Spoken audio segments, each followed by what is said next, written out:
ఓటుకి వేయడానికి పాపం ఎక్కడెక్కడి నుంచినో వస్తున్నారు. ఒకటి పార్టీలతో లింకులు ఉన్నటువంటి వాళ్ళకి మాత్రం ముందుగానే వాళ్ళందరిది నెంబర్లు తీసుకోవడం, వాళ్ళకి బస్సులు ఏర్పాటు చేయడం, లేకపోతే వెహికల్స్ ఏర్పాటు చేయడం. కొంతమంది అయితే ఓ 10,000 రూపాయలు పోతే పోయింది, నేను 5గురిని పట్టుకుని వస్తానంటూ తెలుగుదేశం పార్టీ వాళ్ళు, జనసేనకు సంబంధించిన అభిమానులు, వైసీపీకి సంబంధించిన అభిమానులు పార్టీల పరంగా ఎవరికి వాళ్ళు ఒక 5గురిని తీసుకుని వస్తాను, 10 మందిని తీసుకొస్తాను అన్నటువంటిది అట్లా తీసుకుని వచ్చిన వాళ్ళు ఉన్నారు.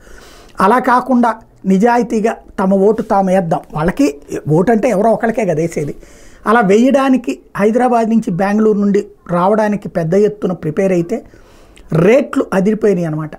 మామూలుగా మనకి పండగలప్పుడు ఎలాంటి ఛార్జీలు వసూలు చేస్తారో అట్లాగా 1,500 నుంచి 3,000 రూపాయల దాకా, ఏసీ బస్సులు అయితే 3,000 రూపాయల దాకా, నాన్ ఏసీలు అయితే 1,500 రూపాయల దాకా అదనపు ఛార్జీలు వసూలు చేశారు. ఈవెన్ ఎల్లుండికి కూడా అదే వసూలు చేస్తున్నారు, ముందుగా రిజర్వ్ చేసుకున్నా సరే. దానికే చంద్రబాబు గారు ఓ పక్కన ఎన్నికల సంఘానికి లేఖ రాశారు, ఏపీఎస్ఆర్టీసీ లేఖ రాశారు, వచ్చేటటువంటి వాళ్ళకి బస్సులు ఏర్పాటు చేయండి అన్నటువంటి కోణంలో. అదే సమయంలో ప్రైవేట్ బస్సులు కూడా విపరీతంగా ఛార్జీలు వసూలు చేసి బాధేశారు.